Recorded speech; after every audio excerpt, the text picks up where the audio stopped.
audience. LoveLine may contain sexually oriented content. Listener discretion is advised. 3, 1, go. Adam Carolla and Dr. Drew. LoveLine, coast to coast. Hey, everybody, it's LoveLine. I'm Adam Carolla. It's Dr. Drew over there. Phone number 1-800-LOVE-191.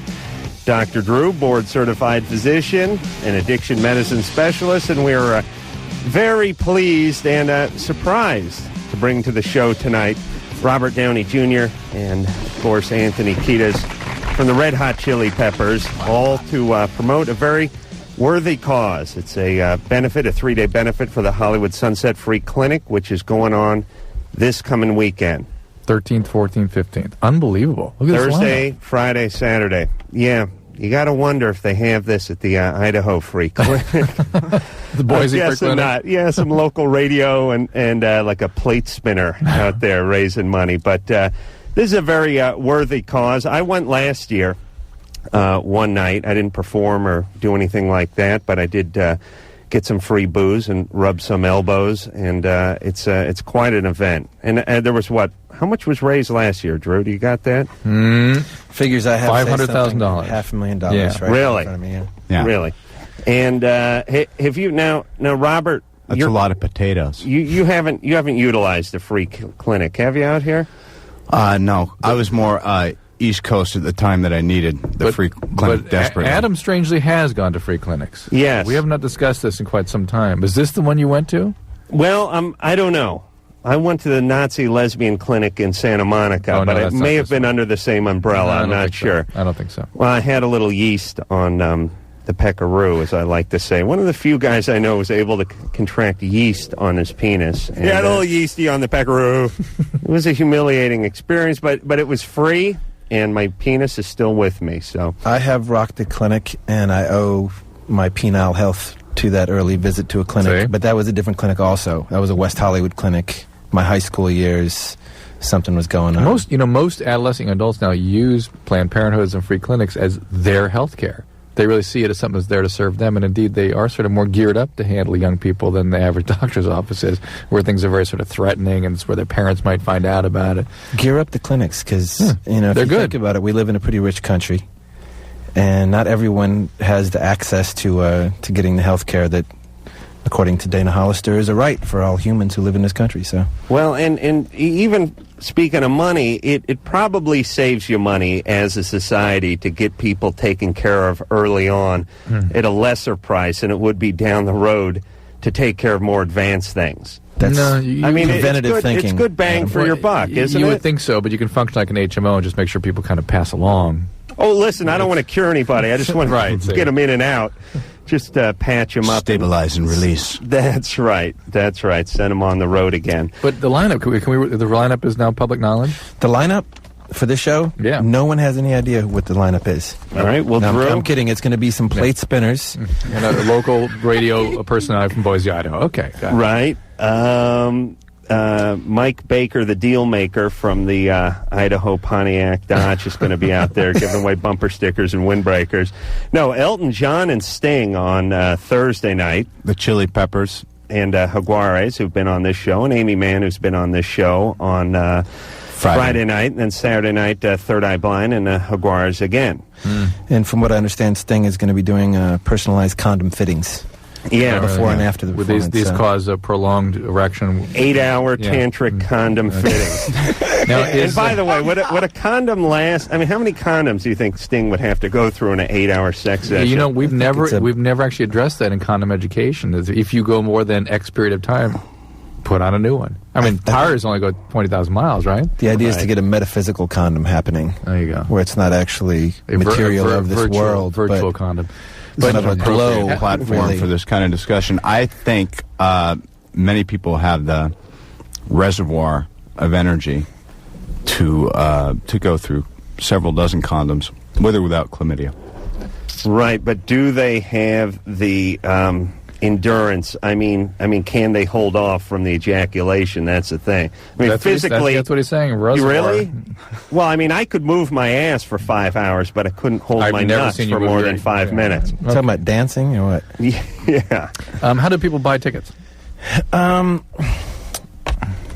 Robert, tell everyone how they can buy tickets. Well, presently, our website, www.silverlake.com.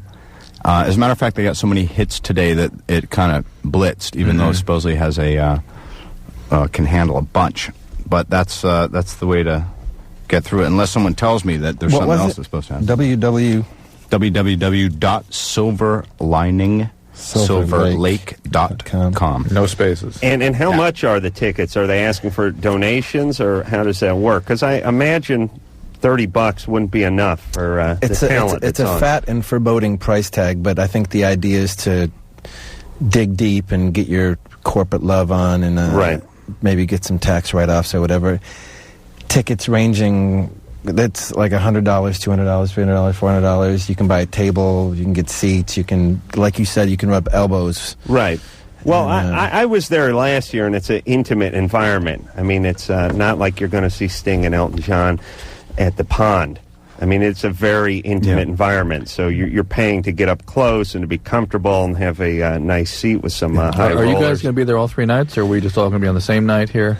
I'll be there all 3 nights. And I'm going to be there as often as I can. I'm also recording a record right now, so...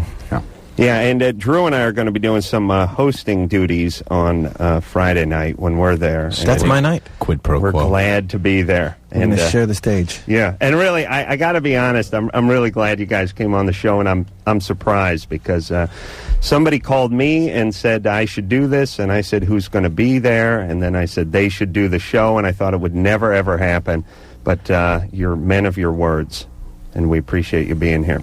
Cool. All right, you want to take some calls? Let's go. All right. I'm kind of excited I'm excited about the calls. Yeah, he kept saying, call. I want to talk to you. I'd like to communicate. Is this really coast to coast? Coast to coast, right now. Angel's 18, she's in Texas. Angel. Yeah, I have like 2 questions. One of them is my boyfriend, he has always been wanting me to get with another girl, and he knows that I've been bi. And well, the other night, he was wanting to videotape it. Either that or see a videotape. Wow. See, this guy keeps pushing. He should start with just the threesome and then break the camera out in the middle of that. But this guy's laying it all on the table. Yeah, well, a couple of nights ago, me and my girlfriend, he knows about her. We videotaped it, and then I told him about it. That's like the next morning, because I'd called her from her house, and he got all mad and everything. And she just turned around and told him and said, man, this is what she said you wanted, so we got it. And he still got upset about it. Maybe because he wasn't there. Well, see, he said he wanted to be there, too. Yeah. This is so characteristic of what happens when you bring other people in. Your relationship suffers. You never know how the other person's going to react. It is tricky. See, I have a boyfriend and a girlfriend. I understand. It doesn't really work to do that. It's nice on paper, but in reality, this is the kind of stuff that happens. People's feelings get hurt. And the other reality is, the way humans are set up, you never get to actually experience real connection, real intimacy if you're distracted a ton of other places. Well, does he want to see the tape? I mean, yeah, I think you could make it right. Oh, he did. He saw the tape. Still upset. He kept the tape. That made it right, huh? He kept the tape at him. He got mad, but kept the tape. He was so distraught, he only beat off 8 times. He sat and watched the tape, and we all went up to his... Were you allowed to sit with him? Huh? Were you allowed to sit with him when he was watching the tape? Both of us. Oh, that's not bad. Specifically, what is on the tape? Well, basically everything. We went from just kissing and feeling and touching and licking and everything else. Maybe we should introduce these guys to gambling right now. Drew, don't cut her off in the middle of licking. No. It goes through the kissing and the touching, and then you jump in and put the kibosh on the whole thing. Well, we also used and all sorts of stuff. I mean, we got real kinky with it. Angel's 18. All right. Well, first off, you know my theory about naming your kids Angel. Yeah. So not to mention being raised in Texas. Right. Yeah, you got 2 strikes against you. All right, so the guy's, or for you, I'm not sure. He saw the tape and he was angered by it. No, he liked the tape. Right, but does he think you're cheating on him? No. So why is he angry? Because he didn't actually get to sit down and watch us do it. Which is kind of what he wanted to do. He wanted to do. I think he was pretty specific. Right. Well, Get two chicks in the same bed. Do them. So are you planning on doing a second session with him? We did. You did a second session with him? Right after the tape. And then how'd that go? Let's go to the tape. Right. He wanted it again, and we ended up pulling an all-nighter. So what is the specific dilemma? Is your boyfriend somehow feels dissed because you're also loving this girl at the same time? I have a bigger question. Why'd you call? Well, he's pissed because he wanted to add a fourth. Why'd you call, Angel? Why did I call? Because I've also got another boyfriend on the side. There you go. All right, I'm ready to gamble. Yeah, I am too. You ready? Yeah. Right. You guys got any money? Hold on I a didn't bring second. money with me. It's out in the car. We go to the car? No, Drew, I don't want you to go to the car. All right, here's how gambling works on this show. We haven't done it in a while. We usually don't do it this far into a call, but no, she's around. We know something's up with Angel. Something in her past created her present. And we try to shine a light on that by doing some gambling only on her past. Now, we know the situation she's in today, and you can dip back as, alcoholic dad or sexually abused, or sometimes you can play the everything's fine card and make your money that way. But let's just say $1 all the way around. Now, you want me to start to set the table here? Put the money down. Someone's going to have to spot me. My money's in the trunk. All right, I'm going. I got your back. I'm going with old-fashioned sexual abuse. Stepdad. All right. All right. Anthony? Go ahead, doctor.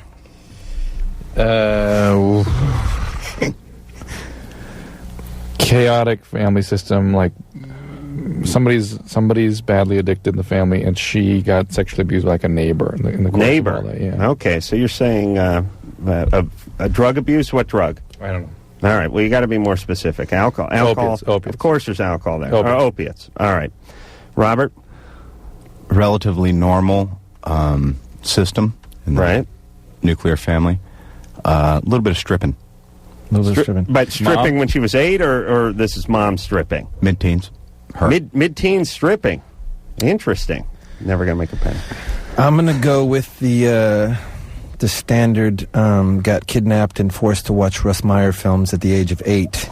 But you could go with that she had some sexual addiction comes from having been exposed to excessive sort of pornographic material at like I'm going to age say 5 she got to 8. overexposed at a young age. That's a good bet. Okay, so she saw Valley Beneath the Ultra Vixens one too many times at a tender age. Angel? Yeah. Okay, tell us about the past. Past, okay, at 15, I was sexually abused, but it wasn't by a neighbor. Who did this? Huh? Who? It was a very close friend of my mother's. Ooh. At 15? At 15, he was 35. Yeah, but we want to go before that I even. think something happened around 8 to 10. Huh? Where's your dad? My dad, he's living with us, me and my mother and my brother. So you guys everyone's married? Yeah. And your dad, what's he do, drive a truck? No, he works for, he's basically a street inspector. All right. So in there lies the normalcy that Robert referred to. All right. But was he an alcoholic? He abuse any drugs? No. Ha. I just want to say real quickly, if I can say to Angel, that just about everyone I've ever met has been sexually abused, so don't feel weird or it's common or problem. different or messed up because of that. Everyone that I know has been somehow sexually abused, and I think the thing to do is just talk about it and realize it's not the shame that you want to. That shame becomes sort of an organizing property of the personality when there's been sexual abuse. And really what the abuse does is just sort of reorganize. People talk about reorganizing one's love map or arousal maps, where it sort of solders in a circuitry of arousal that's not normal, and it bypasses intimacy, and everything that you would normally want from a relationship gets sort of focused on sexuality. And they can't stand the abandonment of real intimacy, so they get 5 relationships going all at once and all very arousing and crazy. Well, who was the guy? Who was the guy who did this? It was my mother's best friend husband. I see. And did you ever tell anybody? Did anybody find out? I told my mother when the first time it happened, and she didn't believe me. Oh, see. What happened more than once? Yeah, it happened for a continuous 4 months. No, there's got to be something else more, there. What's up with your mom that she's so whacked out that she wouldn't understand this or believe this, or that she would hang out with this guy? Well, she wasn't really hanging out with him. She was hanging out with... But she would let her children be around this a-hole. Well, What happened was that I had gotten kicked out of the house, and they didn't want to put me in an orphanage, so they had them take over guardianship. Why'd they kick you out of the house? Well, my mother had previously gone under a triple bypass surgery. And how old was she? And she was 30 when it was done. And she wasn't doing drugs or alcohol? Triple bypass at 30? She was 35. Does she work at IHOP or something? No, that's still bizarre. I don't know. So far, I'm getting the money, though, because I had the molestation by the stepdad, but it was a friend of the... Did she smoke 4 packs a day? How did she get bypass at 35? Well, it was a family... Hereditary? Yeah. All right. Are you being monitored for that? Yeah, I've been very... They've been keeping a very close eye on me, and they said that I'm the healthy one out of the whole family. Well, didn't they tell you no threesomes, though? I mean, my doctor told me that. I had a little arrhythmia, Drew, as they call it. No threesomes. Well, see, what I was weirded out, but what my friends are really weirded about is that my boyfriend, my second boyfriend, he's married, and it's kind of like what I want to be is like be married but still have somebody on the side. Yeah, but that's because you can't tolerate a real relationship, Angel. You were so badly abandoned and being sort of sent out to foster care. There's a lot more here than you're sort of telling us. It's not sort of a routine family system that kicks out a child at 14. Well, particularly not when something's going on that's supposed to bring a family closer together, Absolutely. like a mom having a triple bypass. And also, when you're talking about the one fellow who was upset, and respectably, because he had wanted to be on site for this occurrence. So it's a communication problem, That's too. Right. I mean, do you get something from all three of these goings-on that you can't get just from one? Well, the married guy, he's always there when I need to talk to somebody. I mean, he's very quiet to everybody else. He keeps what I tell him to himself. And well, he has to. His wife's going to kick his ass otherwise. Hey, Angel, listen. There's a ton of chaos here. I mean, it's just a ton. And you're really heading down a bad road. You're going to get pregnant. You're going to get something, some disease. It's safe sex, too. So. Okay, but Well, when there's like that. 8 penises flying around the room, it's hard to keep track of them all. What's right, safe? Drew? Yeah, listen, there's nothing safe about 8 penises, okay? Right. But also, you may have post-traumatic stress disorder. You may be trying to manage feelings and affect you're not even aware of right now.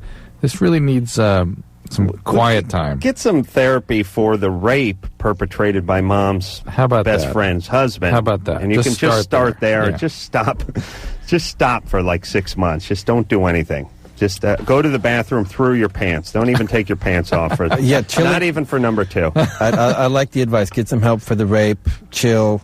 Don't try to find love in all the wrong places. There you go. You guys can pick these calls if you want. Right. Robert's is enjoying the computer screen. I had no Angel, idea that with all these... God bless. Mike, yeah, take care, darling. Mike is up. He's 28. Mike? Yeah. Hey. Hey, what's going on, man? Hey. Mike. Brother. Mike, what's up? What's up, Mike? Okay, I'm 28, and for the last 10 months, I've been dating a 40-year-old, or I guess you could say dating. We're more or less like screw buddies. All right. As far as you're concerned. How about as far as she's concerned? As far as she's concerned, she is not ready for a relationship. Okay, and by the way, I was going to say, a 40-year-old woman pulls that off. Yeah. You know what I'm saying? Well, she got out of a long-term relationship. Right. She's not... Okay, well... Just wait till she retires. That's the way it works. She's out of a long marriage that went bad or something. Does she also refer to you as a screw buddy? Yeah. Okay, just check. Yeah. Communication, Robert mentioned that. I wasn't familiar with They're the term, but communicating. I'm going to add that to my arsenal. Screw buddy, okay. Friends with benefits. All right, so what's the question, Mike? Well, when she was in her early 20s, she was in a marriage that ended up being physically abusive. And Didn't we just say this? That we could predict that was her history. Yeah. Okay. All right. You're a Then genius, she Drew. That's quiet. refused to get tied down for a long time. Right. About 10 years ago, she got married and ended up having a son from the marriage. 2 years ago, her son's 7 now. 2 years ago, they got divorced. They went through 9 months of counseling. He was not physically or mentally abusive, but I think, it just... You know what's interesting? Was she to him? Not that I know of, no. 'Cause sometimes the abuser becomes the abusee, or vice versa. Yeah. All right, but what's the question, Mike? Well, we were talking the other night, and she's used to sleeping in bed by herself, and I am too. But when I am in bed with her, I sleep like a baby because I'm so comfortable and content because that's what I want. Right. Meaning he's had sex. Is not that comfortable because she has more or less conditioned herself to being alone. 10 years ago, her mother, for some reason, like, freaked out and disowned the whole family. I don't know if it was drugs or alcohol or anything like that, and I'm kind of afraid to open that can of worms with her. But I think all the bad things that have happened to her are making her scared of a relationship. Yes, agreed. And should, I want to confront her with it, but I don't want to. Why? Why confront your screw buddy? Yeah, you said she was a screw buddy. You shouldn't even be talking to your screw buddy. You mean you developed feeling for her? I have a ton of feelings for her. All right, so it's no longer a screw buddy thing. It's you a sleep relationship. like a baby with this girl. It's a relationship that's developing with someone that's not open or available for a relationship, right? Exactly. Well, I mean, in my heart, we have never said we were committed to each other, but at the act like we were committed to each but other. as usual with these friends with benefit relationships, somebody gets feelings, somebody gets them, and then you're sort of violating the basic boundaries that you guys established for yourselves in this relationship to begin with. Are you getting close to the kid? A little bit, yeah. Ugh. I mean, how the kid even looks like me, that's what's scary. Well, it's just because he's missing teeth. Oh, now. No. Well, I'm playing a hunch. That's all. I live in his flat. All right, he'll get his big teeth in soon. Hey, Mike, my honest opinion is you got a handful here, and she's 40, and she may never be right. Well, and I don't know if you want to stick with this and change her, because she's going to take some work. She's going to take some work. That's right. And there's a reason you're going for somebody that's not available, and that's going to need some working on. But women in their 40s, sometimes character logic problems get better in the fourth and fifth decades. Well, they're just waiting to die. Well, they don't care anymore. Whatever the reason. And she has been someone who's gone to treatment before. She had 9 months of treatment with her ex-husband. All right. Maybe she's willing to get some work. Mike, why don't you just, give her the bum rush of love? Why don't you just tell her you have feelings for her and put your arms around her and see what she does? My suspicion is, Mike, you need a little Al-Anon work. My suspicion is. Just the way you talk about your relationship and the kind of just the sense I get from you that if you had that support of a recovery program, you might be able to deal with this more effectively, or at least help her institute change. I couldn't agree more with all that advice. To me, it's a beautiful picture. I just love the screw buddy part. The screw buddy, the falling asleep in her arms, feeling it, cozy and content. Kid looks like you. But as far as that, like, bum rushing her with love kind of thing, and telling her how she already knows that. That'd turn her off too. Oh yeah. But, well, yes. If I do it too much, it'll push her away. But what is funny is last night, her and I are members of a club here in this town. It's not a sex club or nothing like that. It's just a plain, like bar club. Right. And strip she's bingo. Like a little social butterfly, talking to all her buddies, and I'm going around talking to all my friends. And this girl wanted to bum a cigarette off me, so I give her a cigarette. Well, next thing you know, we start talking. And then Anyway, she saw me talking to this other girl. And she freaked. You talk about, not... Okay. Let me, wait, was she drinking at the time? Yes, I know Mike, she was drinking. Mike, really? Mike, I told you, handful. Here. Handful. Alcoholism. No, she's not an alcoholic. Oh, yeah. No. Oh, yeah. Yeah. That's a prerequisite for being an alcoholic is your screw buddy says you're not. I am a No, I drink alcohol. Oh, you're a recovering alcoholic. I have recovered from 4 years ago. Yeah, that's good. You're recovering. And that also, I could bet 50% probability you had a parent who's an alcoholic, right? And so... No, but neither one of my parents were alcoholics, but that is in the family history. All right, listen, Drew, the point being that there's likely to be some issues that are pertinent to Al-Anon. You're recovering from alcoholism, great, but now you've got Al-Anon recovery you got to put your mind to, all right? Mike, you tell her, honey, just listen to me. You tell her, look, you're 40, you got a 7-year-old with no daddy, and you drive a 87 Voyager with Bondo all over the passenger side door. Where are you going? You're not doing any better than this. I'm 28, and I got potential. So that's it. Tell her to crap or get off the pot. I don't know why he's pushing so hard for this. This just sounds like a huge project. He should just, rebuild the Hindenburg out of toilet paper or something. If it weren't this one, it'll be another one. All right. You know what I'm saying? Good luck, Mike. We'll take a little break. Robert Downey Jr. is here, also Anthony Kiedis, and we'll be back to give you all the particulars from the... Drew, Drew, you want to just point at the paper? So you bring it on the way out. Remember, it's the www. Well, what's this goddamn thing in front of your mouth? If I so much as speak when you're in the middle of a roll to an end, you flip out. I know, but I don't have couldn't you tell when I was anything. penning to a break? Couldn't you tell? I was going to tell a joke. Can't you smell a joke? Then don't point. www.silverliningsilverlake.com. It's the second annual Silver Lining Silver Lake benefit for the Hollywood Sunset Free Clinic. Thank you. You guys need some counseling. I just want to point that out. No kidding. We'll be back. Hello, this is your radio. LoveLine will be right back. Hey everybody, this is Orion. And this is Steven. We're members of Third Eye Blind. You're listening to Adam Carolla and Dr. Drew on LoveLine. Yes, you are. Third Eye Blind, just one of the bands you're going to see this weekend. That is Thursday, Friday, and Saturday at the Hollywood Sunset Free Clinic benefit. And Robert Downey Jr. and Anthony Kiedis are both here tonight. Robert wanted to say something. Yes. But you were talking so much you couldn't get a word in. Well, Drew, hold on a second. Oh, now I talk, and now it's not good. I'm plugging the all right, I'm go. plugging the All thing. Right, go. What? Go. Well, I was going to commercial before, and you were pointing at the thing frantically. Now I'm giving the website out, and you got to jump in. Which is it? What do you want me to do? That's exactly what I want to ask you. Is you told me to jump in, now I jumped in. Which is it? Oh, you're such an idiot. I'm going to play you the tape of this show, you jackass. Please. Can't get me through the thing. Go ahead. No, forget it. Robert, go ahead. We'll never give the website out. Go ahead. I was just observing this interaction with... it's fascinating. Yeah. 30 years from now, you guys are going to be gray and bearded, and you're going to be arguing back and forth. Want to gamble on it? Well, let me explain the problem. Walkers and canes, you guys are going to be hitting each other. We don't have A-list type celebrities on the show. We got the kids from some WB show you never heard of that's already off the air by the time they get on the air, and Drew could care less, and he leans back and looks at his pager the entire night.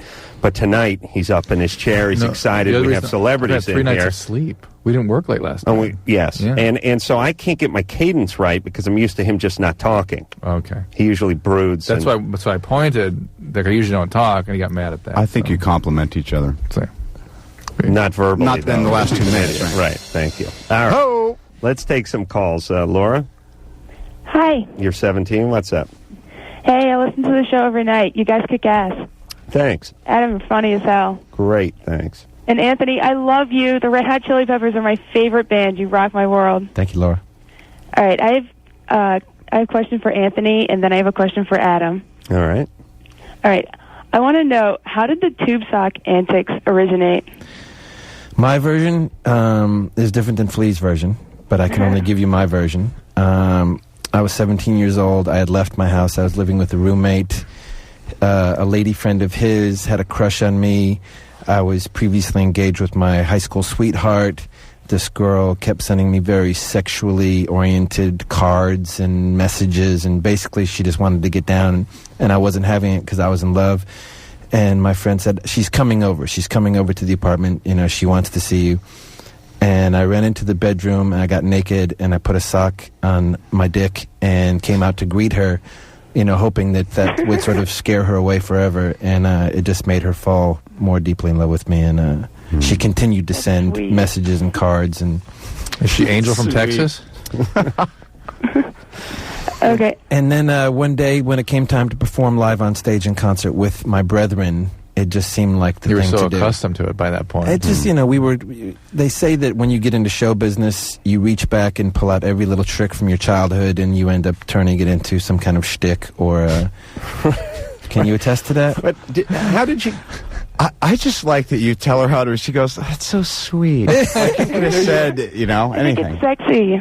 That's quaint. Clearly. Yeah. A tube but sock. hey, and when you're on stage jumping around, how do you keep the sock on? I mean, I know there's a certain amount of elastic holding it there, but is there any preventative stuff, some double stick tape or something? No, but if you think it's all in the balls. Oh, yeah. I mean, if you just put that over your dick... I mean, not everybody in town's going to keep that thing, but if you wrap it nicely around the whole scrotum, then that sack in its entirety, the package is sufficient. Adam tries to push his tube sock garter.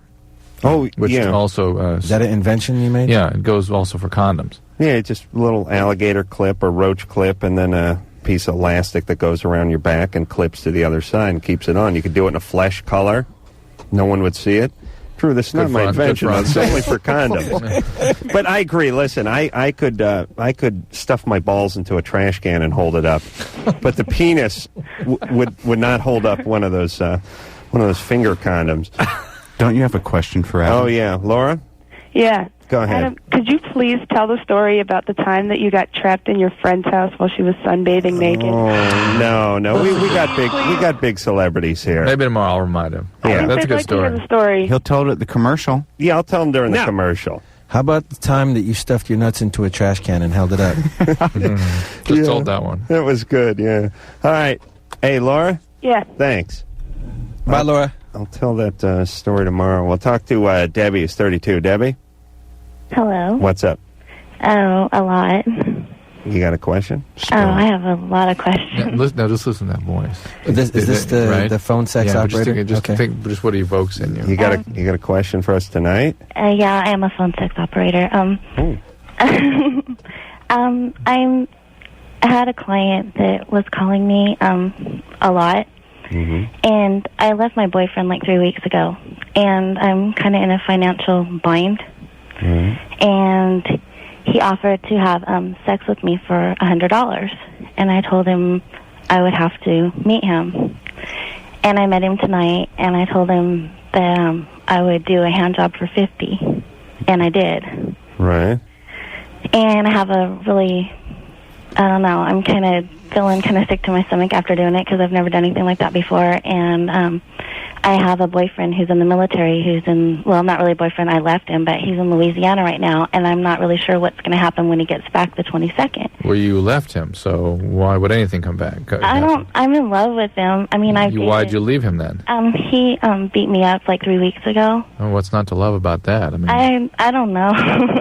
I'm used to it, though. I've never been with a guy that hasn't laid his hands on me, so I guess. Okay, there, just for reference, future reference, there are guys out there that won't.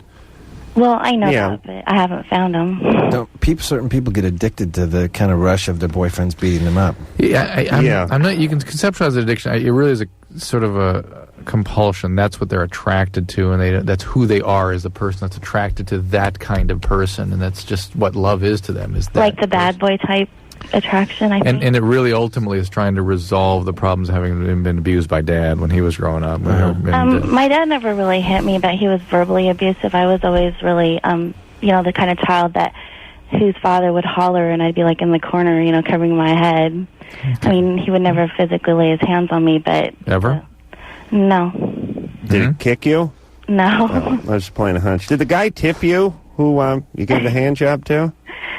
What do you mean tip me? He gave me $50 for a hand job. No tip? That means no. No. Do you tip prostitutes? I would say at least 15% on a hand job. Okay.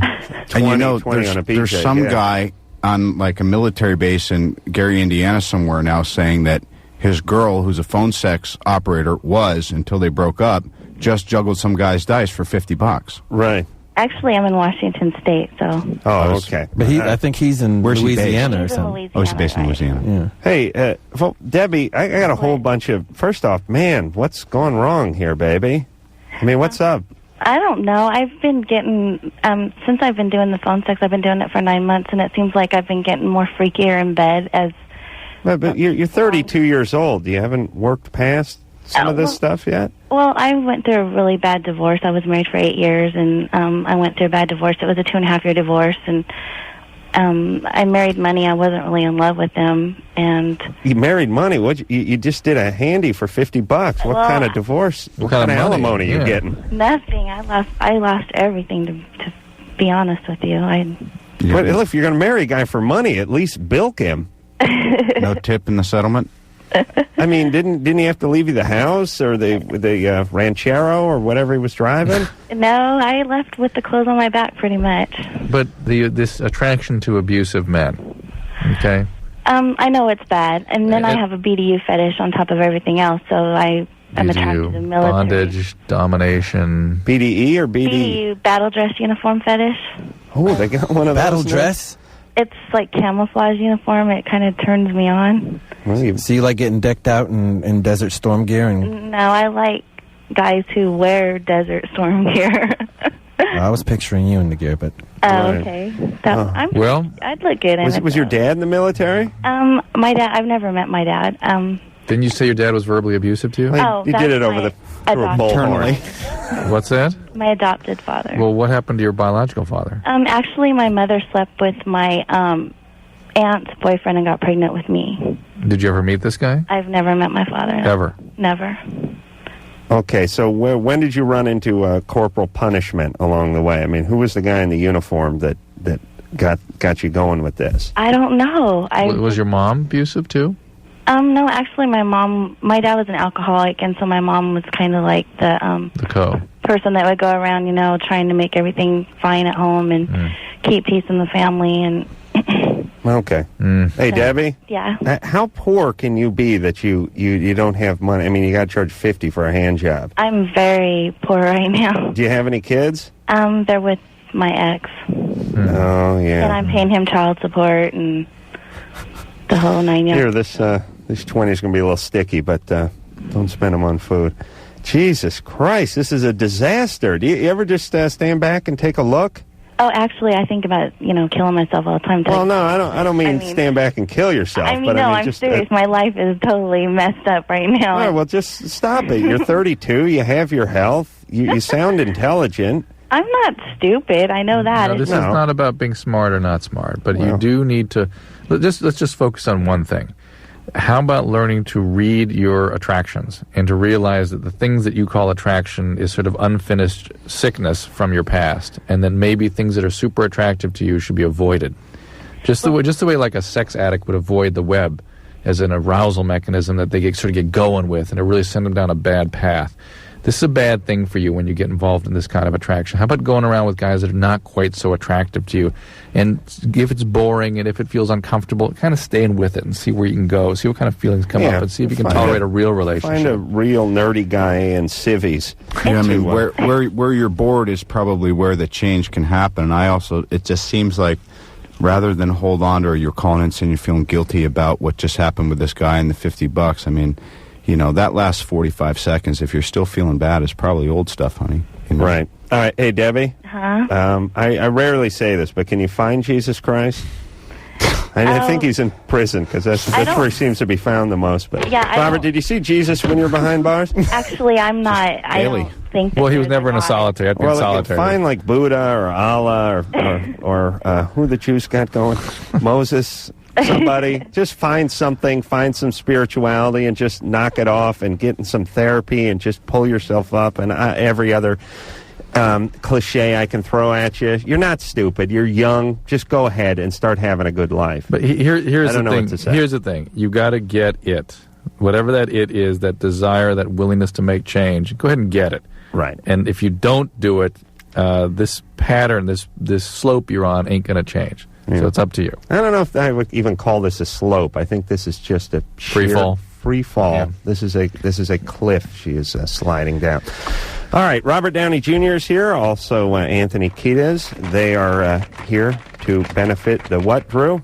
That's Robert and I clapping, by the way, in case you're wondering. The Silver Lake benefit for the Hollywood Sunset Free Clinic. Its information is at www.silverliningsilverlake.com. Tons of amazing performers in 3 nights this week. Elton John, Sting, Peppers, Jaguares, Amy Mann, and we'll be there. Third Eye Blind. That's right. So we'll take a little break, and we'll be back right after this. Hello, this is your radio. LoveLine will be right back. Hey, everybody, LoveLine. I'm Adam. That's Dr. Drew over there. Phone number 1-800-LOVE-191. Robert Downey Jr. is our guest tonight, as well as Anthony Kiedis from the Red Hot Chili Peppers. Anthony will be in here momentarily. We're here to talk about a benefit on, it's going to take place Thursday, Friday, and Saturday this weekend for the Hollywood Sunset Free Clinic. And all the information you're going to need is at www.silverliningsilverlake.com. And Robert had some stuff he wanted to mention as far as other people that were going to be there. Yeah, well, first night we got Elton John and Sting. Night 2 is the Chili Peppers, also Amy Mann, Deborah Falconer. Third night, Third Eye Blind, Jaguares, Daniel Lanois. Christina Ricci's going to be hosting with me the first night. Benicio del Toro will be there. On night 3, Johnny Knoxville. Night 2, Rosalind Sanchez, Phantom Planet, Jay Hernandez, Lucy Liu, and of course, Dr. Drew and Adam Carolla as well. That'll be night 2. And also, the tickets are also available through Ticketmaster. Thank you. And Drew, have you been up to this big, beautiful estate that this is going to be held at the first 2 nights? I have no idea. Just an amazing mansion up on the hill. I think it used to be some kind of nunnery or something up there. Yeah. And before that, it was I think, some Silent Star's home. It's funny how they always have to kind of, they kind of have to clear the air and get a bunch of nuns in there for a bunch of years. Right. That's right. Is this thing working? Hey, is this thing on? I just came in with the Flash News Bulletin. Yes. Ticketmaster. Mm-hmm. They're selling tickets for this very concert. That board repeating. Ticketmaster. And all the money is going to a very, very worthy cause. So, are these deductible tickets? I mean, people buy them. Tax deductible? Yeah. Oh, hell yeah. Yeah. Oh, yeah. Because it's a benefit. All right, let's motivate people to get them. Let's talk to Jenna, who's 25. Mm-hmm. Jenna? Hi. Hey. Hi. It is a pleasure talking to you tonight. It's nice to talk to all 4 of you great guys. I just wanted to say, my husband loves LoveLine. I never heard of it before college, before him. And I'm a big fan of Robert Downey Jr.'s. And I think very highly of Adam and Dr. Drew. And, now, with that said, how about Anthony? Yeah, what he's about not chopped I'll liver. start with Robert Downey. Robert, are you ever going back to Ally McBeal? I'm not Can certain. you divulge that? Will you buy some tickets? I'll buy tickets to anything. Okay. You'll go back? Oh God. That's so nice of you. I'm gonna say yes, and I'm gonna say Ticketmaster silverliningsilverlake.com. Okay. www. Hey, Jenna? Fair enough. You buy one general admission ticket, and Robert will go tonight after LoveLine and shoot 4 or 5 new episodes. All right? Hey, you got a deal. All right. That was too easy. Yeah. I don't know. That it, Jenna? No, I wanted to ask Dr. Drew, I mean, just for fun, since I got through, I would never think to call in. I love Robert Downey Jr. He's one of my favorites. Robert is hot. I needed that after that last call where my name wasn't mentioned when they were talking to Anthony. And, my husband's the greatest in the world, but Robert Downey, you're on the list. Dr. Drew, I'm 25, and I am a fitness professional.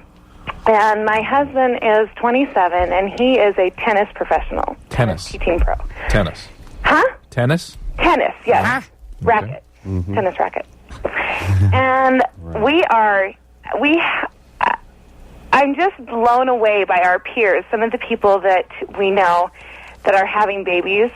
Yeah. And we just can't imagine. I mean, we even just bought our first house together. So you're not ready to have kids yet? No. Good. I think we're just like... All right. No. Jesus Christ. These fitness people are always such a pain in the ass. They should you guys do just hang up on her? Yeah, I put her on hold. They should do some push-ups with their brain every once in a while. Listen, They're Jenna, always a disaster. Jenna, I think there ought to be a law that ought to release people to have children after the age of about 30. So you're fine. Just so take the your gal time. you just had to put on hold is the one that really has high regard for me. Yeah. It says Well, to she me didn't about my mention it. She didn't demographics. blame that on you, though. She'll blame me on that. Okay. She sounds sweet. No, but you know, these Smart, too. workout Her people, they husband's got... in the tennis racket. Oh, they got too much energy. Way too much. Mike, you're 24. Yep. Oh, it sounds like he hung up. And Hello? Oh, there he is. Go ahead, Mike. Oh, hi. I'm sorry. I was like falling asleep. Yeah, I have like... It's always a nice comment about the show, isn't it? Yeah. Hey, Mike? Excuse me? No. Robert wanted to know the answer to this question. Okay, go ahead. Hurry up and ask that question, please. I have like little purple... I'll explain, like dark purple tips like on my penis. Dark purple tips? Like they're like they look purple, but they're like dark. Steady asparagus. Right. There you go. And I'm trying to picture it, Mike. okay, and they itch really bad, and I'm trying to They figure out itch what... badly. They're on the shaft of the penis? No, it's like from like the middle up, and I'm on the computer, and I have not seen anything that looks like what's happening. The middle of the What shaft sites to are you the hitting? What's that? middle of Maybe the shaft to the tip? Yes. Middle of the shaft to the tip. Is it Yeah. circumferential? It's all the way around? Not towards the bottom where the I'll explain it. You know what? As always, if you want to send a digital picture, what LoveLine address can we use so I can look at a picture of this? What? No, listen. This guy barely has a phone. He doesn't think he's got a scanner. All right. Please. Well, there's just a digital camera. Just stick it in. You think he's got a digital camera? I bet he doesn't have an Etch-a-Sketch. Mike? If you send a picture, I'll go back on Ally McBeal. Would you really? Not really. All right, Mike, I can tell you where a free clinic is in Silver Lake. That's right. Yeah, Planned Parenthood San Diego is a huge. I hear they Planned Parenthood. specialize in purple bumps. Well, here's the deal. As always, when it comes to skin lesions, people cannot describe them in a way that makes sense to me or give me any idea what's going on here. Anything itchy on the penis goes from anything from psoriasis to allergy to herpes, to lichen planus. I mean, there's a lot of different things that can do that. You need to have someone look at it. So go to Planned Parenthood over there. They have a new thing where you can drop your penis off at overnight deposit. Just a slot slot right in the door, and then leave it with a self-addressed stamp envelope, and we should get it back in 3 working days. Describing the bumps. Did you ever see that commercial where the lady's trying to describe the sound her car is making because it's not working right? Right. That's what it's like trying to describe the bumps. Right. Virtually impossible, and then you sprinkle a little weed and some booze and 70 minutes on hold and a double-digit IQ, and now you got real difficulty painting a picture. All right, so Mike, go down to Planned Parenthood, take care of that penis. We got to take ourselves a break. Anthony Kiedis, Robert Downey Jr. here tonight, and we'll be back, give you all the particulars after this. All right, guys, here's the deal. You're looking to hook up, sick of wasting time with the wrong person? One call's all you need to make. Call the Dateline. 877-889-DATE. Call the Dateline. Oh, yeah, everybody now. That Drew and myself are going to be a part of this weekend, actually technically starting on Thursday. It's for the Hollywood Sunset Free Clinic. There's just tons of big names involved with this. The money all goes to the free clinic to give help to people who really, really need it. And Drew, I'm going to read this www.silverlake.com is what you'd log on to get all the information you need. Or Ticketmaster? No, or Ticketmaster. Or Ticketmaster. That's right. So the 13th will be Elton John and Sting. The 14th, Chili Peppers, Jaguares, Amy Mann, Jurassic 5. And then the 15th, Jaguares again, Third Eye Blind, and more. And Becky, which is Beck actually in drag. For that particular that'll be interesting. No, I'm kidding. But Amy Mann, who's playing on Friday, December 14th with us being Red Hot Chili Peppers, I'm a huge fan. She's great. I just have to throw that out there. I listen to that girl's records, and I get blown away. She is an absolute bona fide talent. And delightful person. Who's her man? Michael Penn? Her man is Michael Penn. Yeah, he's not bad either. Those two should have some talented kids. They might have tennis instructors for kids. You never know. Let's hope not. And on the 13th, playing with Elton John and Sting, Daniel Lanois, who's just so amazing, has done all this soundtrack for Sling Blade, and he's immensely respected guy. And Deborah Falconer is also something else. She's actually my ex-wife as well. And oh, really? Yeah. Is that going to be all right for you? It's going to be so good. I just got a note up here on the computer. It says the website's going nuts right now, and that they should start using Ticketmaster. All right. Well, do it. Ticketmaster probably has bigger, better computers for taking. And this is a night to not only see a bunch of great acts up close, but rub elbows and do a little hobnobbing with the big celebrities. Everyone and their mom is going to be there. Sam Slavic, who basically organized the event with the people at Silver. Lining Silver Lake, was saying it's nuts. Yeah, and in a beautiful environment. I was there last year, and it's absolutely amazing. Let me just ask you, if you go to Ticketmaster, do you look under Silver Lining Silver Lake? What's the sort of keywords? Hollywood Free Clinic? I would try them all. Okay. Hollywood Sunset Free Clinic? Yeah. Well, they'll find it. Silver Lining. I bet you Silver Lining would be the... Josh? Yeah. Well, just dates in L.A. probably narrow it down. Josh, you're 16? Yeah. What's up? Yeah, I'm aware that when a girl loses her virginity, she experiences apparently overwhelming pains. Not necessarily. No. Adam, she didn't even know anything had happened. No. Thanks to the little miracle known as roofies and Mickey's Big Mouth, she didn't wake up for days. Now, she said, "Are you in?" So, or was it, are you done? Or are you done? Are you done may have been it. But. Why are you worried about the overwhelming pain? Well,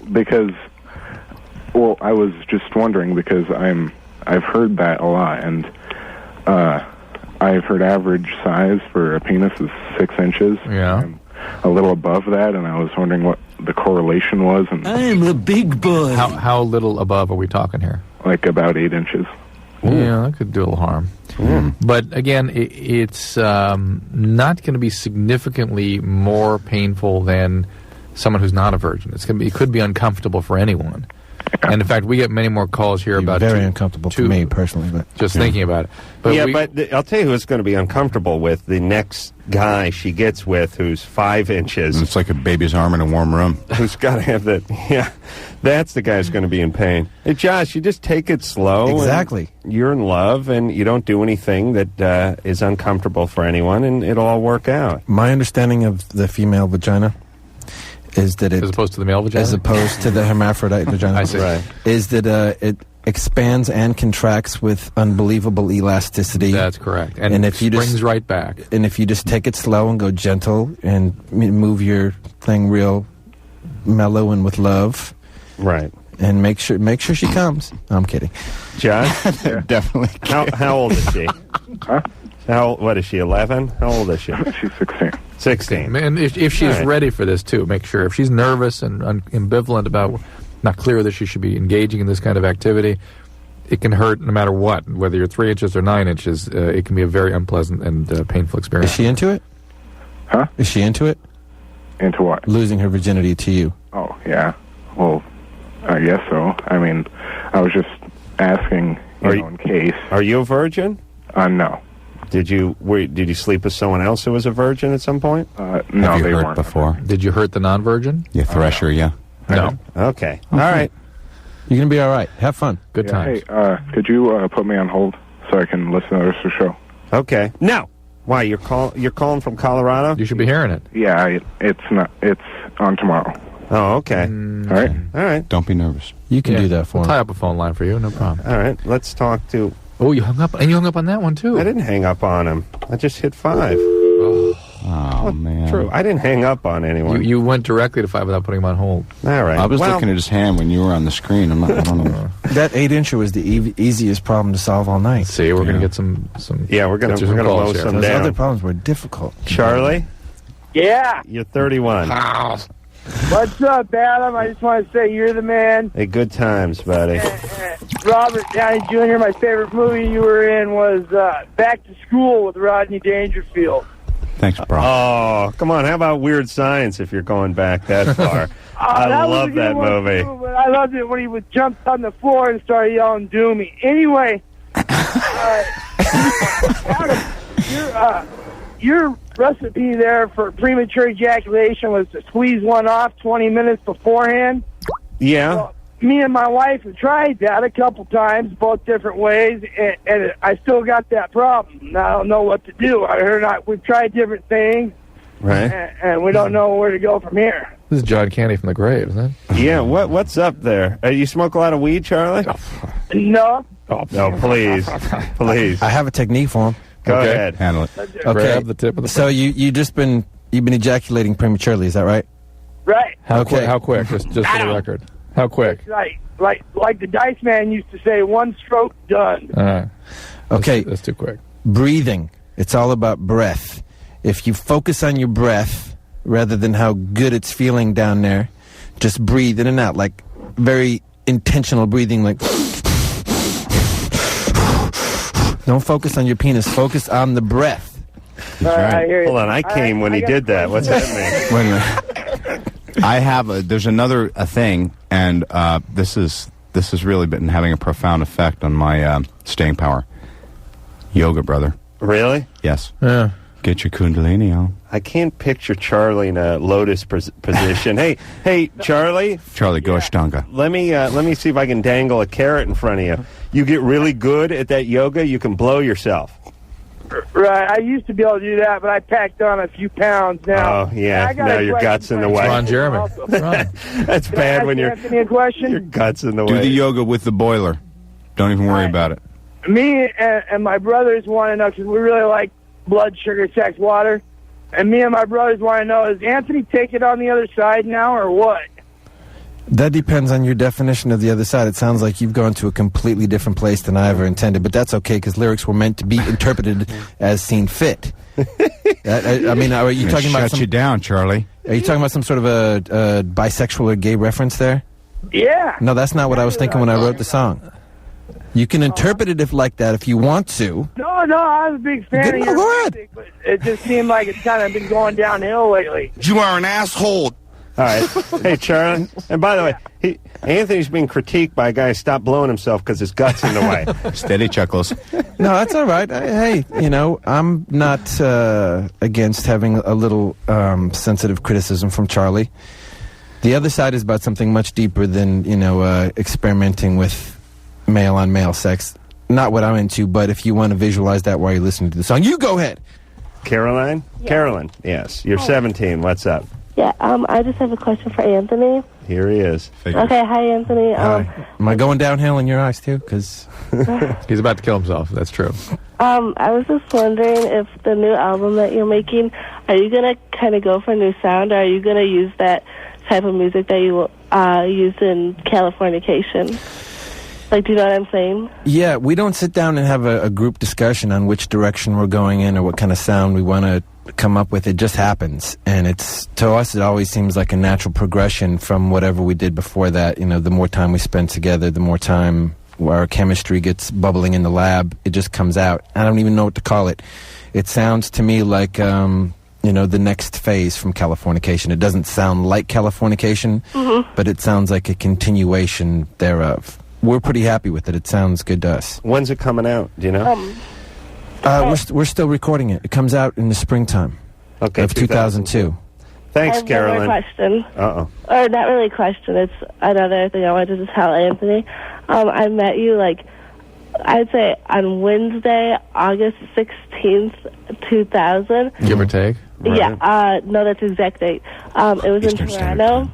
You were staying in the Four Seasons Hotel, and so was I. And what town? Toronto? In Yorkville, Toronto, yeah. And you guys did a show or whatever. And one of your friends, hooked me up or something with the guest list. And I, followed you into the elevator at, 2 a.m. after your show. Yep. And, I mean, I really think I, scared you because you... You followed me all the way to my door. Oh, I did not. Yeah, you did. I was I'm not done talking to you or whatever, but I didn't follow you out of your elevator. I'm not done talking to you at 2 in the morning? That's a scary thing to tell someone, Carolyn. See, right now I hope my girlfriend's listening. I hope my girld's listening because good evidence. Now she sees exactly how I behave. And then felt immense relief at this story. Just a $50 handy. You can't buy those. Hey, Carolyn. It's money in the bank. What do you got, a post-nasal drip going? Yeah. Oh, I'm so sick right now. All right, well, take care of yourself. I'll be by for Carolyn, vapor rub later. Realize that this is something we're sort of trained to do, is to point out to people when they're actually engaged in stalking behaviors. It helps them sort of break through the denial about what they're doing. That's stalking. That is. It's not. I did have to close my door on it. Yeah, it's a poor perception of boundaries, and they're always startled that you would perceive it that way. They can't imagine that. But look, it's 2 in the morning. You're following you to your room. Maybe it's 17-year-old, but you don't know. I'm not done talking to you. Right. Thanks, Lewis, for hooking her up. By the way. But was she hot or? Yeah, she was. Yeah. Cindy. Yeah. You're 20. What's up? Well, I'm kind of confused because, I'm getting my life together. I had a couple of years where I was doing stuff that I wasn't very proud of and all that sort of thing, but I'm trying to do better now. And so I went to my doctor and I got HIV tests and chlamydia and gonorrhea and a bunch of other stuff. And I know that I had chlamydia, and I took the penicillin, I think the pills. The Zithromax. Yeah. Yeah, and I did that, and then I also, my doctor found that I had genital warts, too. Which would be completely, if you were sexually active, it'd be bizarre if you didn't have that. Yeah. I have warts. Thank you. The PVH. HPV, yeah. She's also dyslexic. Yeah. But go ahead. So you got everything. And so the question is? So the question is I don't, I just actually, I just broke off a relationship, but I'm going to have to say something. I just feel it's so stupid because I'm I'm the girl that you would least suspect that All right, from. here's the deal. First of all, the reality is that 50% of sexually active adults in your age group have HPV. No, they don't. They do. And I heard one They out of... don't. You say that every time. And I heard 1 out of 4 have chlamydia now in my Well, age group. that may be a little bit of an overstatement, but the fact is, this is let's just state that it's exceedingly common. Okay. So it's not as though you are sort The of warts? Is that what we're talking about? warts, especially, and chlamydia But also the common. chlamydia she can knock down, right? Completely Yeah, that's curable. just one pill that I... All right, so why even factoring that in? Well, she, and this is the other thing. Because I could have exposed them to it. No, well, but Cindy, somebody exposed you to it too. After all, be fair, and this is what I want to get into: is that you have such intense shame about your behavior into relation to whatever it was you were going through at that time in your life. You were where you were. You've gotten through that. You're understanding it. You're sort of containing your behaviors. You're finding sort of more meaning from other kinds of relationships. Why beat the crap out of yourself?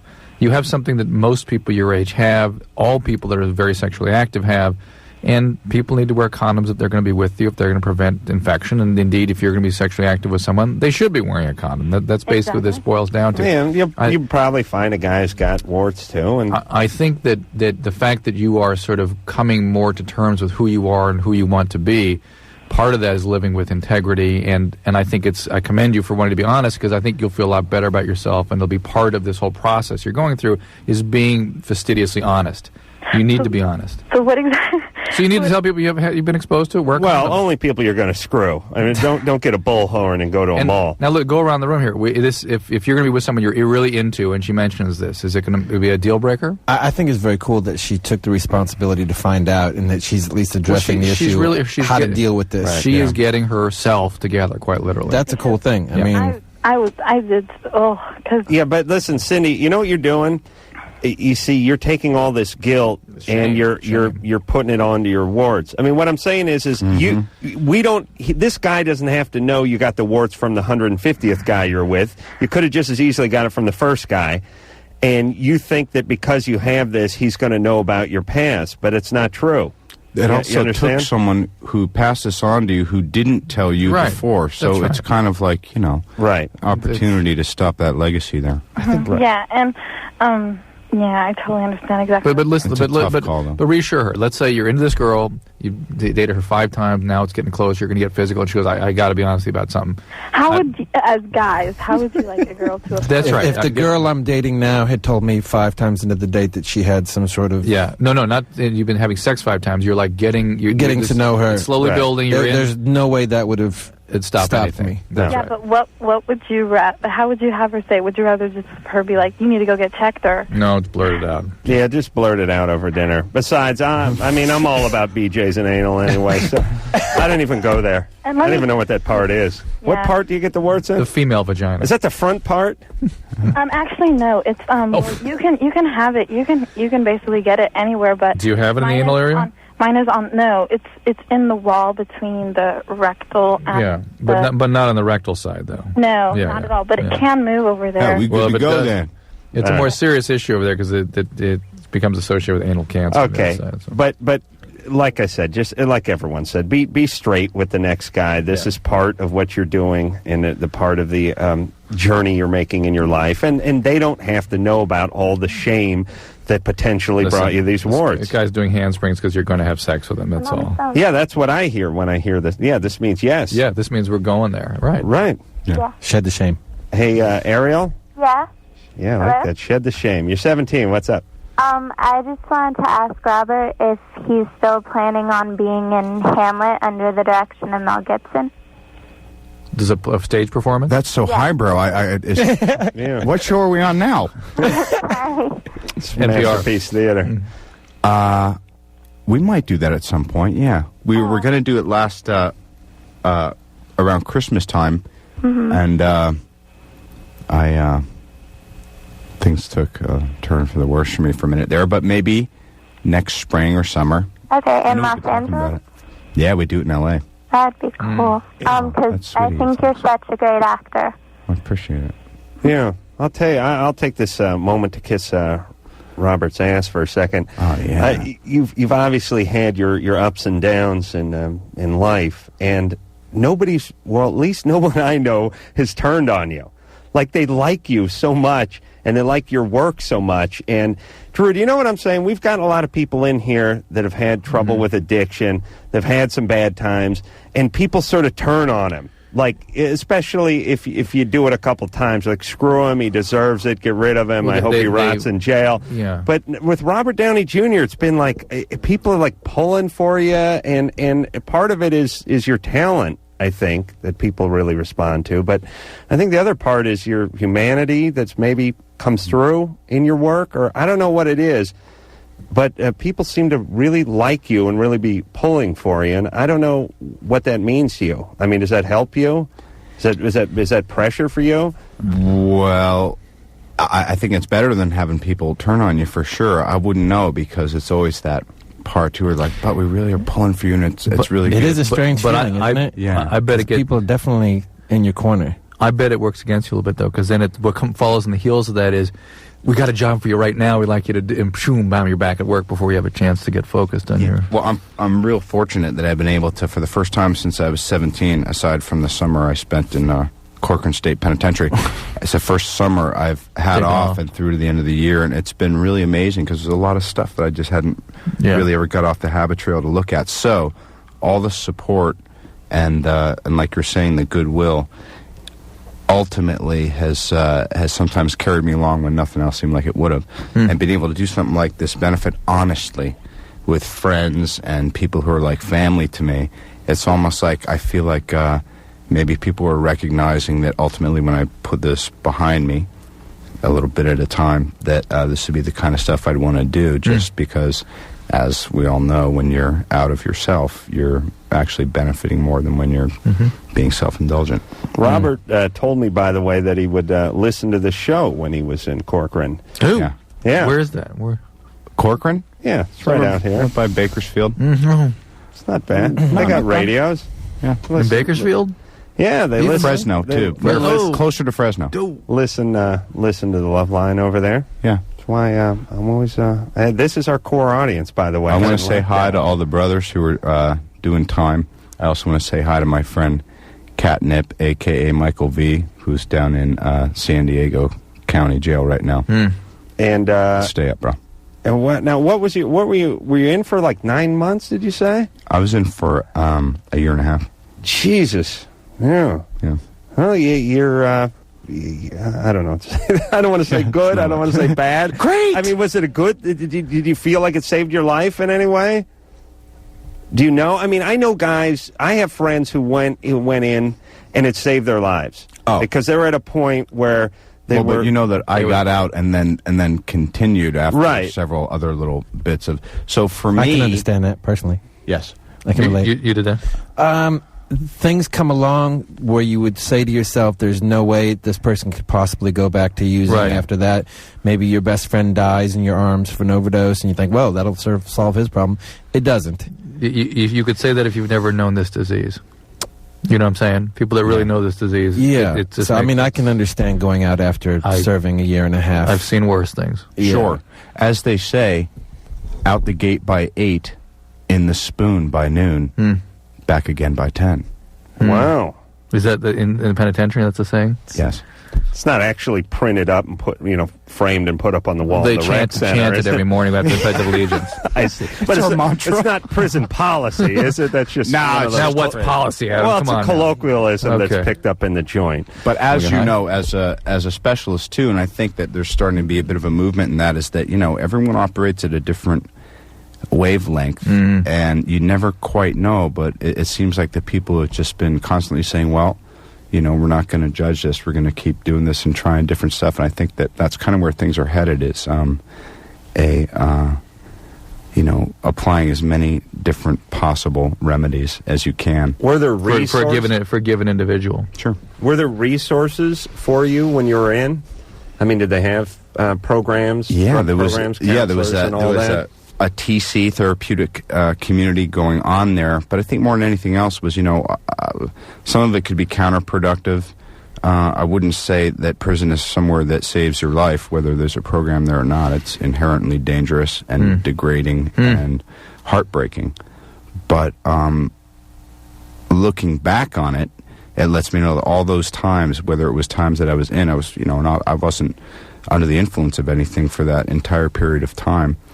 But you look back on things, you can, the human spirit is so strong that you can. I think it's just important to survive whatever it is that you've been putting yourself through until it runs its course, and then do everything you can to keep it. All right. At bay. So another way of saying that is when you're done, you're done. Mm-hmm. I also find my experiences, never give up on somebody else, because as long as somebody's breathing, there is hope for that person. Doesn't matter how impossible their situation seems to be. If there's a degree of willingness at all, there's hope. Anthony and I were talking off the air about some cases that I was involved with that Anthony knows, and we've seen some miracles. And I wouldn't even, our willingness was not even a concept that some of these people could even have, but they were breathing. Well, barely, albeit, but they were breathing, and they were miracles. Yeah, I've seen the worst cases I've ever seen, and they've come back to be clean and incredibly creative and productive people. Yep. Well, I haven't seen this kind of tragedy myself, but my TiVo crapped out like 2 weeks ago. Oh, man. Not for one night, Wait a but minute, I'm for crying. 3 days. Oh. And there were times when I almost slipped. Yeah, I never lost faith in you. But that's the point. I had people behind me. I felt their strength and their goodwill, and I stayed with it. And God willing, it's going to stay together for a while. One taped program at a time, though. That's the thing. How much my mom loves you, Robert. Oh man, she loves you so much. Really? Yeah. You talk about that humanity, that sort of inner something that every human, every man, every woman can relate to. The kind of compassion that people get. Did they see in Robert? Yeah. Yeah, or in lots of people. Robert, because we're talking about him right now. But my mom is very sensitive like that. But and one more just quick ass lick before we go to overdue break. But I don't hang around with real sophisticated people, and they don't seem to know the difference between one guy's acting and another guy's acting, especially when it's on Ally McBeal. They don't know one guy's acting. People they like, they actually think the skipper's trapped on the island. I mean, my buddies. What are you trying to say? He's not. I don't want to burst any bubbles here, but with Robert, it's like people that don't care about acting, don't seem to know about acting, are like, that guy is so good. Yeah. And that is, it's one thing to have the critics recognize it, but the people aren't necessarily interested in it or too educated about it to really, no pressure, man. For you to really speak to them is an incredible gift. Well, now I want to get drunk. Yeah.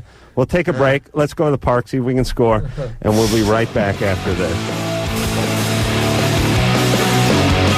Hey, it's LoveLine. I'm Adam. That's Drew over there. Robert Downey Jr. and Anthony Kiedis are here tonight. They are here to promote a very worthy cause for the Hollywood Sunset Free Clinic. And that's going to be a benefit that's going on Thursday, Friday, and Saturday, coming up in the next few days. Big bands, big celebrities, and a real good cause. And you can get tickets through Ticketmaster. And you can go onto their website and just track them down. All right? Something's going on here. That's right. Yes. Must be. All right. Let's talk to Aaron, who's 27. Hi, Adam. Dr. Hey. Drew. Hey, Aaron. I called because I wanted to ask Anthony a question. Here he is. I've had this question I've wanted to ask you since '94, and I knew that if I met you, I'd ask you this. I entered this contest with the Rocket Freakopotamus Peoplehood, your fan club that your dad runs. And he had this cover contest where he had to design a cover for the next magazine that was coming out. I remember the contest. Yeah. I'm with you. So your dad gave me this prize and said that I won, and you actually picked my design. And I just wanted to know if that was true, if you actually picked it, or if you remember it. I remember looking at tons of artwork that people sent in, and I remember commenting on all of it. My memory does get hazy. Oh, it's okay. But what did it look like? Well, I kind of took, it was a motif a little bit off of Blood Sugar Sex Magic, as opposed to Blood Sugar Sex Water, like the guy you called earlier. That was Charlie. Yeah, the guy who said, I'm going downhill. Anyway, except for because, I kind of thought that was really sexual. I saw something very sexual about the cover of that album. Hey, Maybe what did you draw though? Oh, well, in the center, instead of a rose, I put my pubic area where I had shaved the logo. All came right back. Shaved a logo? She had shaved the Red Hot Chili Peppers asterisk into her pubic hair, and it looked hot, and you won. Didn't you ever see the magazine with you in it? Oh yeah, except for, you know what, he edited me out. No, I didn't get the cover just because, there's a lot of 10-year-olds in your club and stuff like that. So you were in there somewhere. I remember. Yeah, I know, but they covered the good part. And I can't believe how many creepy mails I got from people asking, why are you asking if you won, if you know? No, she wants to know if Anthony actually picked it. He really picked it. Oh, he did the picking. I saw it, and I gave it a full approval. 2 thumbs up. I'm so It was a great design. Yeah, you know what? I got to tell you that I see a lot of mohawks out there, a lot of clean shaven. You don't see a lot of asterisks. Well, that's true, and I had to grow it out for a month to be able to get that kind of breadth on right. Get some real definition. How much work's involved with growing your pubic hair, though? I mean, can you still hold down a job, or is that something you can do at the workplace? I don't know. I just felt a little bit like woodsy or something I by see. not being as clean as I Right. And did you have a man at the time? Yeah, he helped me because this was back when he was okay with the sort of Dan Haggerty beard down there. There's no Dan Haggerty. Well, I mean, she had to grow it out. It was more of a George Michaels thing. Oh, okay. Hey, the fuller beard. Yeah. Anything. All right, Aaron. Here we go. Wait, I have Don't have any kids. Hey, no, I don't. Good. Did you play in a band called Anthem in high school? No, but I introduced a band called Anthem in high school. Ah. All right, Aaron. Adam's getting triggered Good finger times. happiness here. There's a lot of just funky folks calling tonight. Alexandra? Hi, I'm a long-time listener, first-time caller. Great. It's really great to be talking with you guys. I'm also a big fan of Robert Downey Jr. Ow. I think you're really talented, and I was just wondering what you look for, I guess, in a project. Like, is in the script and the director. Like, what kind of aspects of a good movie do you look for before undertaking a project? Oh, I see. Half the time, if by the time I'm done reading it, I've thrown it across the room and say, how dare they send me this crap, I'll probably wind up doing it. Really? And the other half the time, I'm lucky enough to just follow my intuition. Yeah. And go with what feels like I'm supposed to do. How much does stuff change? I mean, like, let's say you read the script, and the script's sort of so-so, but you know there's a great director who maybe you've worked with or whose work you appreciate that's attached to it. Do you go, this guy's going to make this work? Do you know what I mean? Yeah, well, I think it is an exact science, but I'm not the type to want to spend half the day being one of those, really, conscientious work it actor types. Usually, what you look at what a director just did, and if it pales by comparison to what he's been doing before, then it means that he'd probably like you to be involved in his downward spiral. Right. Meanwhile, I only say that because my first reaction to having to work for a living is always this is really sucks. Right. But I've always worked for a living, whether I was selling shoes or working at clubs or as a busboy. So I've just always had somewhat of an aversion to work until I start. And then you enjoy the process? Usually, yeah. And what about, I would imagine that other people that are signed on would be, could entice you as well. Yes. I mean, the other cast members, working with people. But largely it's an intuitive thing. Okay. I like the And thank you intuition. for asking. Yeah. It's to pay attention to your intuition. I agree. Yeah. Yeah, we're not taught that in this country, and that's a huge deal. But it kind of sounds like you, Adam, that aversion to working, except you still have aversion when you're working. Right. Right. That's true. You have aversion to starting, and then once you're in it, it's bad, too. Yeah. It's all bad. It's the child energy. It's just like school. Yeah. Yep. You know you're going to go and you want to graduate and you're going to feel better, and that's where all your friends are, and it's what you're supposed to do. Right. It's just like, oh, Mom, make mine scrambled. Mom, I'm sick. Well, my motto is decide what you want to do in life and then take a nap. That's my approach. There's nothing that couldn't be done tomorrow or possibly the next day. Kate? Yes. You're 20? Yes, I am. What's up?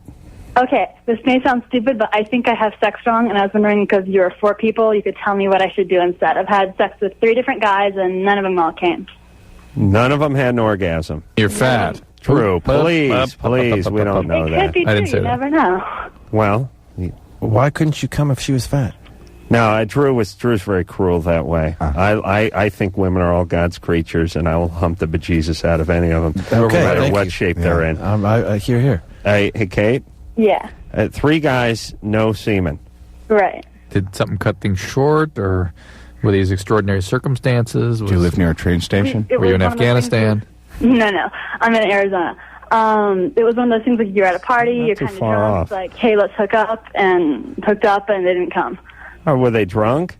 Yes. Well, there you go. That'll do it. Mysterious. But all 3? We're overweight. If the alcohol, No, actually, I'm only 132. alcohol can work against guys. Actually, really, any drug of abuse can work against sexual functioning. Some people find that they're sort of de-repressed, they're less anxious, so they feel like they're performing better. But the reality is, it all works against normal performance. Mm-hmm. But hey, Kate.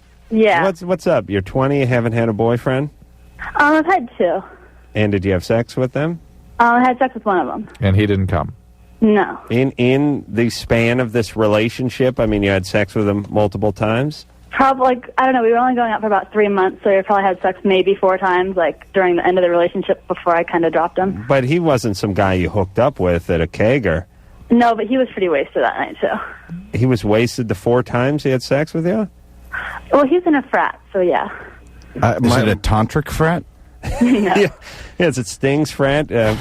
Sorry. Next camp a screw all-nighter or something?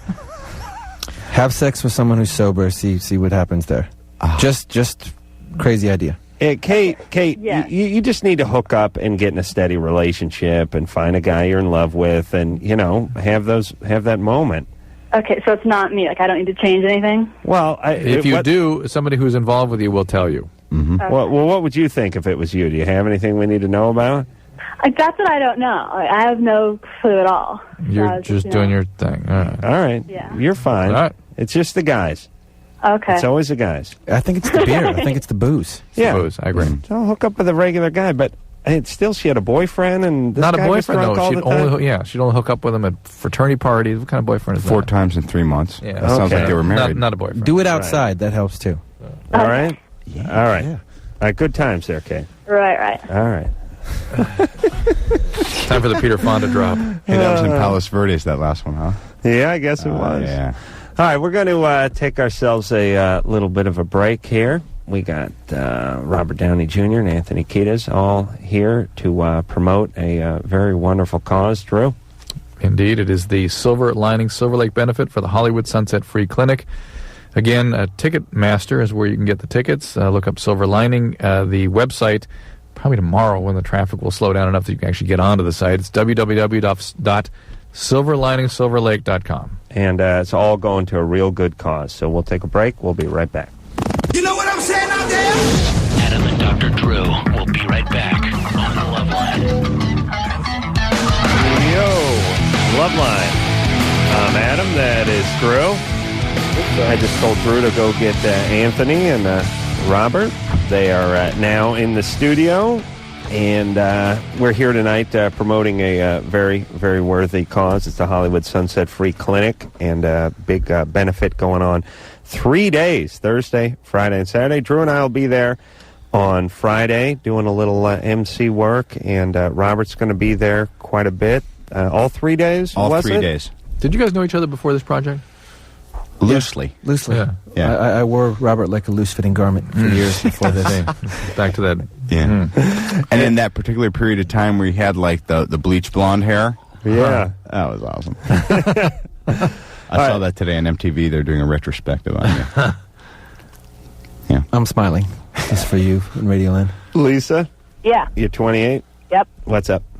I'm starting to get kind of concerned. I have completely just, I don't know, the thought of sex bores me. I feel like I've kind of lost my sex drive. Anhedonia. I just don't feel like that's normal. It's not normal to be so without a sex drive, is what you mean.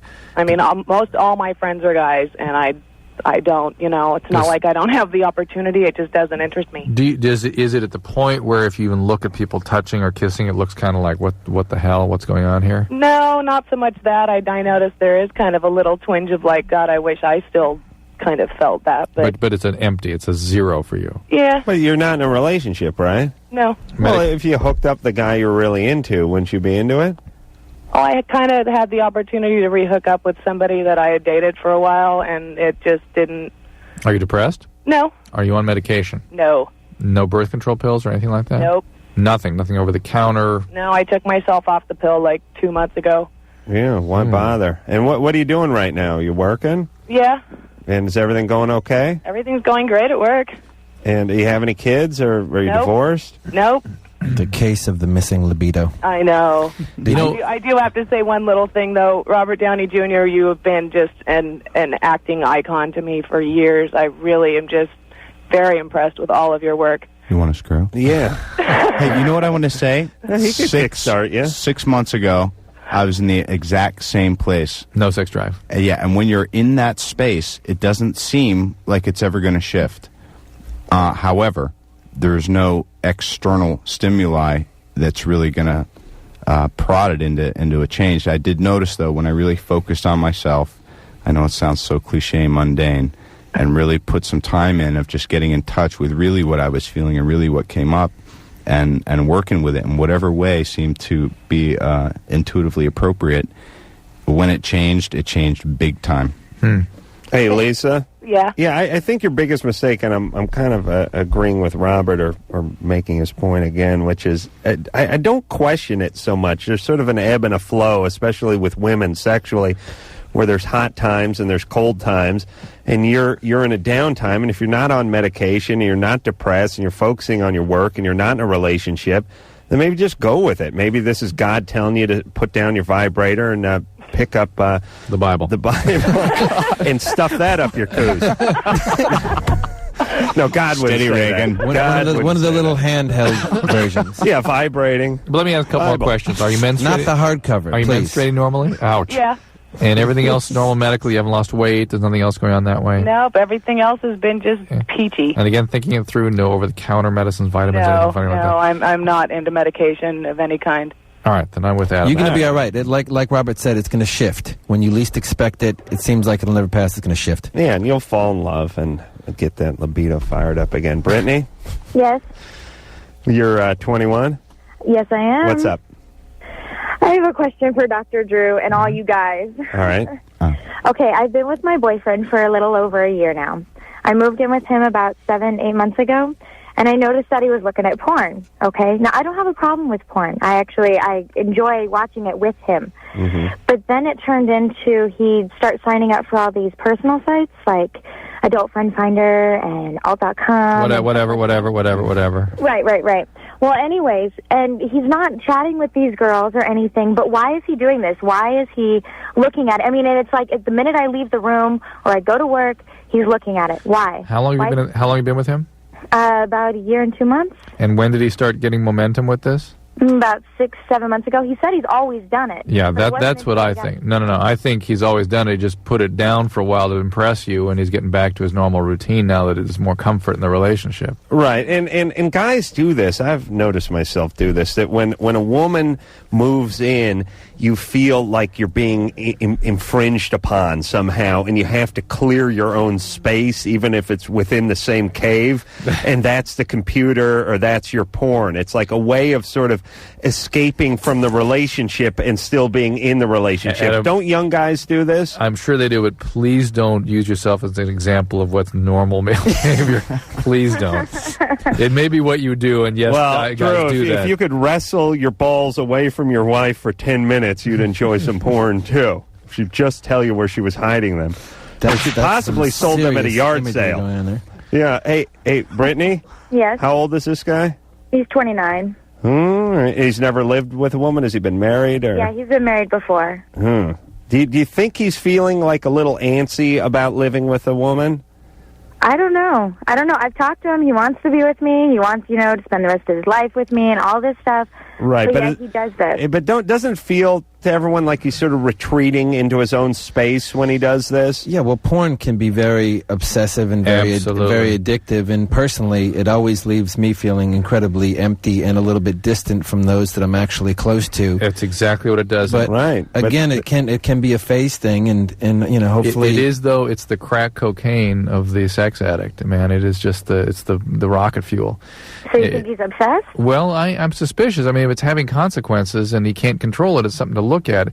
And if there's something I think important to understand about this is that it's normal to have a certain amount of momentum with these highly arousing kinds of stimuli. I mean, guys kind of get going with it, and any male will get some momentum going in. And if that kind of arousal becomes compulsive or a way of managing feelings, you can really get going with it. And it's really about, first and foremost, getting a little abstinent, of staying away from it for a little while and seeing what happens, seeing if the relationship can reestablish itself.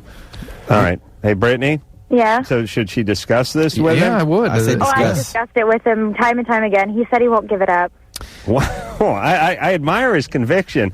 And you got to talk to him after he beats off, because then he'll be like, "Are you high? Never again." Get him when he's demoralized. Brittany, there's a website, the ncsac.org. Write that down, ncsac.org, which is the National Council, NCSAC, National Council on Sexual Addiction and Compulsivity.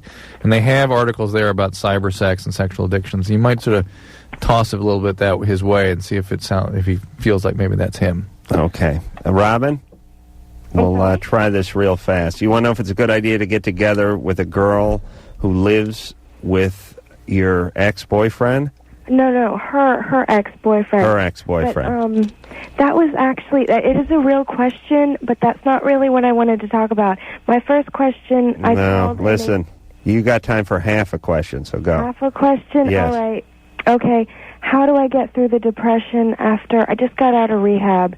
And what's your drug of choice? Heroin. And how long sober are you? I'm not. Okay, well, and, listen. I was sober for a week. Hang on, listen. The one thing about heroin withdrawal is that it leaves you with a profound sense of emptiness, like a loss, like someone you loved has died. Yeah. And there is no medication, there's nothing that gets you over that. You have to stay in the program, stay connected with other people, stay with a high degree of structure so you can tolerate it, because it does get better with time, but it takes many weeks.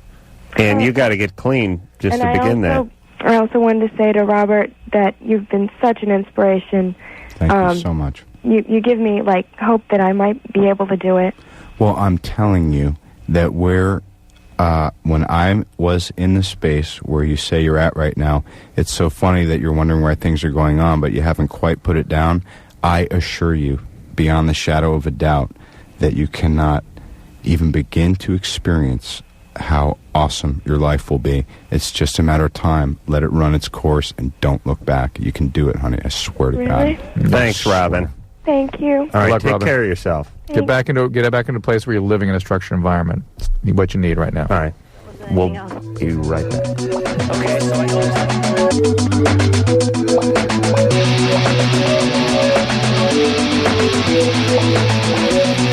Well, that is it. Where did the time go? I want to thank Robert Downey Jr. and Anthony Kiedis for coming in here and being just great guests, open books, and sharing lots of insights and stories, and really a treat to have you guys on.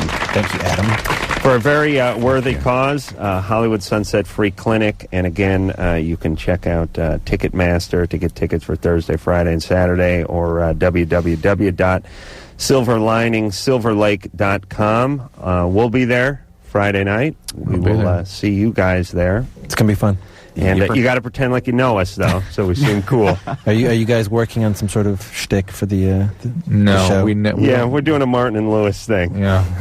We've never worked on anything in our entire relationship. No, we're not about to start. All right. Thanks a lot, guys. Thank you. So until next time, this is Adam Carolla for Dr. Drew saying mahalo. As they say, out the gate by 8, in the spoon by noon, back again by 10. This has been LoveLine. The opinions expressed on this show are not necessarily those of the staff, management, sponsors, or this station. The producer for LoveLine is Ann Wilkins Ingle. LoveLine is a presentation of Westwood One Entertainment.